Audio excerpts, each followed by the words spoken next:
तो ये एक इसके ऊपर एक कुछ गवर्नमेंट की तरफ से ये होना चाहिए कोचिंगों के लिए, रेटिंग भी होनी चाहिए और एक प्रावधान होना चाहिए।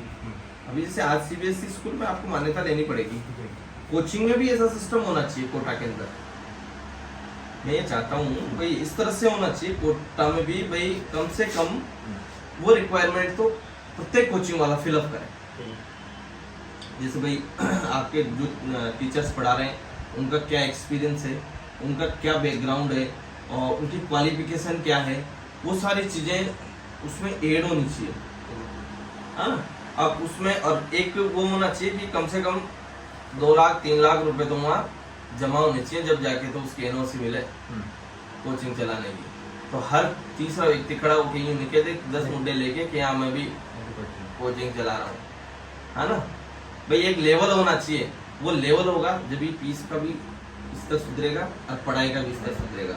नहीं तो आज कोई भी जैसे बीएससी वाला ही कह देता है, 12वीं पास ही कह देता है कि हाँ हम पढ़ा रहे हैं, हम हो गए अध्यापक तो हो गए, पर तुम पढ़ा क्या रहे हो, क्या बायोलॉजी की जिसको नॉलेज नहीं है वो बायोलॉजी पढ़ा रहा है। बहुत सारे टीचर तो हमारी प्रमोशन के नोट ले जा के यहाँ से बायोलॉजी पढ़ाते हैं। एक जगह तो एक आर्ट्स का टीचर है एग्रीकल्चर पढ़ा रहा है। तो वो स्तर तो सुधर ही नहीं रहा ना। भाई शिक्षा का स्तर कहाँ से सुधरेगा? फिर आप कैसे उम्मीद कर रहे हो कि शिक्षा का स्तर आप सुधार दो? बिगड़ता चला जाएगा और उसमें नाम कोटा का खराब हो रहा है।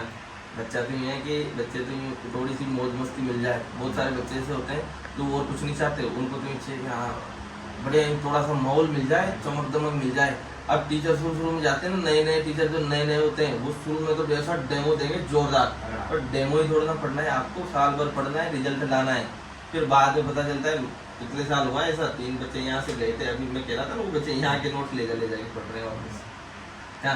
पर वो है कि उस टाइम बच्चा डिस्ट्रैक्ट हो गया कि हाँ यार मेरे दोस्त ने कह दिया या फलाने सर ने ऐसे कहा है, और वो 1-2 डेमो क्लास में बैठे और यार वो सर तो बहुत बड़े यूं ही याद करा देते हैं। अरे तू पढ़ा तो डेमो में ही है मेरे भाई। फिर डेमो के बाद तुझे जब मेन क्लास में मिलेगी, जब तुझे पता लगेगा कि वास्तविक पढ़ाई क्या होती है। बहुत सारे जगहों के नोट्स देखता हूँ मैं, तो 10 पेज की चीज 3 पेज में कवर करा रखी है। ठीक है, आज आपका नाम पंकज जी नागर है, ठीक, पंकज नागर आपका नाम है। अब मुझे ऊपर से बताया गया है कि आपका नाम पंकज नागर है, पर जब कोई मुझसे पूछ लेगा कि यार पंकज जी के पिताजी का क्या नाम है, तो मुझे तो वो चीज पढ़ाई नहीं गई। हाँ, मैं जवाब कहाँ से दूंगा? पर जब मुझे पंकज जी की पूरी डिटेल बताइए कि पंकज जी के पिताजी का ये नाम है, पंकज जी और इतने बहन भाई हैं और उस गांव के रहने वाले हैं, फिर आप पूछो मुझसे कहीं से भी सवाल, मैं आपको तुरंत आंसर कर दूंगा।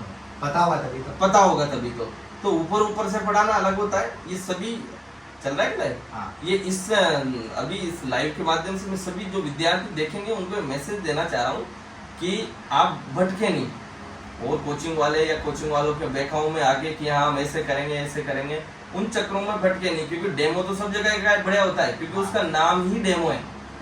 क्या डेमो का नाम, उसका मतलब ये होता है कि माहौल बनाना। और वो शुरू के 3 दिन 5 दिन 10 दिन बढ़िया माहौल मिलेगा आपको, पर उसके बाद जो मेन पढ़ाई चालू होगी ना, उसके बाद आप कुछ नहीं कर पाएंगे, क्योंकि आपकी फीस जमा हो जाएगी। ठीक है, तो जहाँ भी संस्था में, जिस भी संस्था में अपन एडमिशन ले रहे हैं, वहाँ का बैकग्राउंड चेक करें, वहाँ पढ़ाने वाले अध्यापक कौन है, कितने साल से संस्था चल रही है, क्या रिजल्ट है, और वहाँ पढ़ाने वाले, वहाँ मैनेजमेंट वाले करने वाले लोग क्या है। उसके बाद ही आप, क्योंकि ये भविष्य आपका है, उसके साथ आप खिलवाड़ नहीं कर सकते।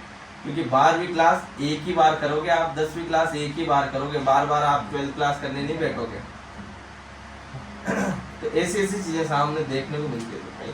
तो सर दूसरा सवाल यही रखेंगे कि भटकाव भी बहुत ज्यादा आजकल स्टूडेंट कोटा आ गए, कोटा आने के बाद पढ़ने की सोच कर आए थे, पर यहाँ का जैसे माहौल देखा और बहुत सारी गलत संगतों में पड़ गए, कोई लड़की के चक्कर में, कोई शराब सिगरेट दारू और आजकल ड्रग्स भी चले गया। तो सर ये भटकाव का कैसे उनको दूर निकलना चाहिए आपके अनुभव से?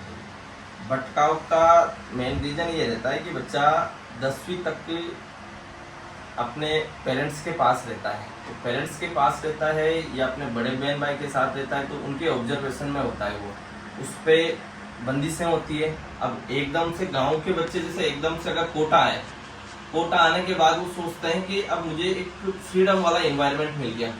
अब फ्रीडम वाला एनवायरनमेंट मिलते ही वो बच्चे क्या है, जो उनकी जो ऊर्जा है, सकारात्मक ऊर्जा को, उसको वो कहीं अलग जगह ले जाते हैं।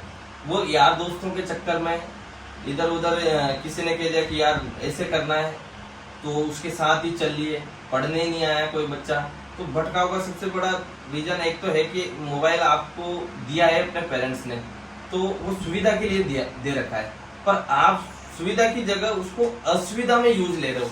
एक तरह से आप वीडियो देख रहे हो दिन भर ही, आप मोबाइल में, बहुत सारे बच्चे ऐसे देखे हैं मैंने, मोबाइल में गेम खेलते हैं, अब वो गेम के एडिक्ट हो जाते हैं, उनको छुड़ाना, गेम को छुड़ा पाना ही बहुत मुश्किल हो जाता है। तो ये बहुत सारे छोटे छोटे रीजन है कि, और उनका एक, अपन बात कर रहे थे अभी सेमिनार में कि विजन क्लियर नहीं होता, विजन क्लियर नहीं होने की वजह से वो बच्चे भटक जाते हैं। ये सबसे बड़ा रीजन रहता है बच्चों के भटकने का, और ये उम्र भी ऐसी होती है। अब इस उम्र में क्या होता है, अगर प्रॉपर गाइडलाइन नहीं मिली बच्चे को तो भटकेगा ही भटकेगा। यहाँ पर जिम्मेदारी किसकी बनती है, कोचिंग संस्थान वालों की। आपकी जो एवन कोचिंग है वो कैसे इसमें बेस्ट करती है, भटकाव से बच्चों को कैसे निकालते हैं?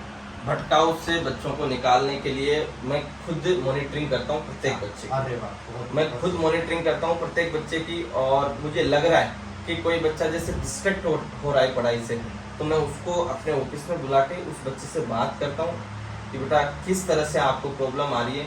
ऐसा एक वाकया था 5 साल पहले का, तो एक बच्चा था प्रियदर्शन या ऐसे कुछ नाम था, नाम मैं भूल रहा हूँ उसका।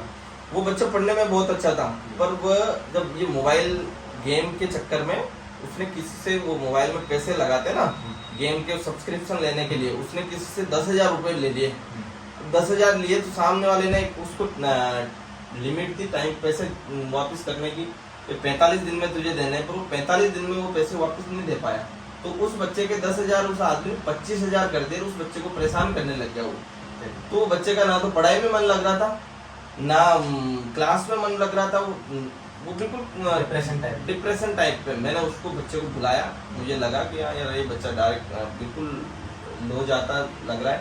वो बच्चे मेरे पास आके, पहले तो उसने कुछ नहीं बताया, मैंने उसको बड़े प्यार से पूछा ना, तो उसने बताया कि सर ये स्थिति, रोने लग गया।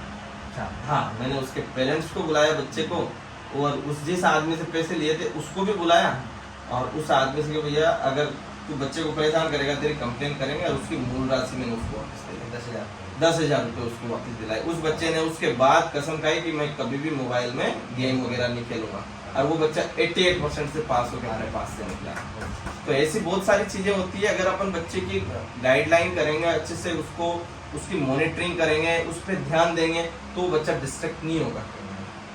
आज बहुत सारे बच्चे 3 किलोमीटर के 2 किलोमीटर के दायरे में भी हमारे बच्चे हैं, कोचिंग के बच्चे इधर उधर आपको भटकते हुए नहीं दिखेंगे। कोचिंग का बैग घर पे रखा, पढ़ाई से मतलब रखो, आप पढ़ने के लिए अपने माँ बाप ने यहाँ रख रखा है, तो आपका फर्स्ट टारगेट ओनली एजुकेशन होना चाहिए, वो सबसे बड़ा रोल रहता है। पर उसमें कोचिंग संस्थान वाले को बच्चे को एक कस्टमर ना समझ के अपना खुद का बच्चा समझना पड़ेगा। जहाँ तक आप कोचिंग वाले या स्कूल वाले व्यापारी बन गए, वो व्यापार की भावना छोड़ के वो यूँ सोचेंगे कि यार आज आपका ही बच्चा है पंकज जी, आपके बच्चे का आप यहाँ एडमिशन करा के गए, तो वो मेरा बच्चा हो गया एक तरह से। उसकी जिम्मेदारी, उसका भविष्य बनाने की जिम्मेदारी मेरी होगी। मैं उसके साथ अपने बच्चे के जैसा व्यवहार करूंगा, जितना मैं अपने बच्चे को देता हूँ उतनी केयर मैं उस बच्चे की करूंगा। जब जाके वो बच्चा डिस्ट्रैक्शन से दूर रहेगा और उसका एक बेहतर भविष्य बन पाएगा। तो आखिरी सवाल, जैसे इस किताब का नाम भी सफ़र है, तो हम सफ़र से लेना चाहेंगे, क्योंकि यहाँ तक पहुँचने का बहुत लंबा सफ़र रहा होगा, बहुत ज़्यादा मेहनत की होगी। आप इनको दिखा सकते हो कितने सारे अवार्ड आपके इस कोचिंग को मिले हुए हैं। तो सर, इस सफ़र से आपने क्या सीखा? आपकी सफलता के पीछे जो मूल राज है वो क्या है, और अब आप अपनी सफलता के सफ़र से बच्चों को क्या मोटिवेट करना चाहोगे, क्या लेसन देना चाहोगे? आपके सफ़र से वो क्या सीखना चाहिए? हमारा सफ़र शुरू हुआ था 2010 में, जब मैंने रिसेंटली डिप्लोमा कंप्लीट किया था। और डिप्लोमा कंप्लीट करने के बाद मेरी एक कंपनी थी, उसमें सुपरवाइज़र की जॉब भी लग गई थी। उसके बाद मैंने उसका ऑफ़र लेटर मेरे पास था, तो मुझे लगा कि यार उस टाइम पेमेंट थी 22,000 रुपये। तो मुझे ये लगा कि यार मैं 30 दिन काम करके 22,000 रुपये कमाऊँगा, तो शायद इसलिए तो मैं पैदा नहीं हुआ। तो मैंने उस अपॉर्चुनिटी को छोड़ा और इस संस्था की हमने नींव रखी। उस समय पे 22,000 तो बहुत ज्यादा थे, आज के समय पे तो लगभग 50,000 हो गए। आज के समय में तो 65-70 हजार हो रहे हैं मेरे साथ वालों के। पर वहाँ पैसों से मतलब नहीं था, क्योंकि अगर मैं उस टाइम जॉब में चल जाता तो शायद मैं कुएं का मेंढक बन के रह जाता, बहुत बढ़िया। और आपसे शायद मैं नहीं मिल पाता। जी सर। क्योंकि आप यूपी नहीं आ सकते थे, जहाँ मेरी पोस्टिंग थी, जहाँ मुझे मिलने वाली थी, आप वहाँ नहीं आ सकते थे। जी सर। कभी जिंदगी में मिल ही नहीं पाता मैं आपको, आप मुझे जानते नहीं, आप छोड़ो, इवन मुझे मेरे परिवार घर वालों के अलावा और कोई जानता नहीं। तो मैं ऐसे तो कमाते पर नाम नहीं कमा पाते। आज देखे जाए तो हाड़ौती के पूरे 5 जिलों में लोग कहीं ना कहीं मुझे नहीं, अपने संस्था को जानते हैं। जी सर। इस तरह से हमने शुरुआत करी, और स्टार्टिंग में हम 3 पार्टनर थे और 36 बच्चों से हमने शुरुआत करी थी। कोविड के पहले हमारे पास करीबन 1200 बच्चे थे। कोविड के बाद अभी इस साल करीबन रिसेंटली 860 बच्चे हम पढ़ा रहे हैं। और हमारा सबसे अच्छा वो ये रहा कि हमने हमेशा बच्चों को एक व्यापार की दृष्टि से नहीं देखा, क्योंकि अगर हम भी व्यापारी बन जाते तो औरों में हमें क्या फर्क रहता। हम डायरेक्ट बच्चे से पर्सनली टच होते हैं, उससे हम इमोशनली जुड़ते हैं, तो वो बच्चा हर चीज़ें हमें बता सके। उसके रिजल्ट्स के लिए हम काम करते हैं छोटी छोटी चीज़ों पे। 2016 में हमने यूनिवर्सिटी की 3री रैंक दी थी नगीना मंसूरी के रूप में। 2020 में हमने बीएससी यूनिवर्सिटी टॉपर दिया अरविंद मीणा के रूप में। अभी 2021 और 2022 में भी हमने 2 साल हो गए हमें कॉलेज टॉपर हम देते आ रहे हैं।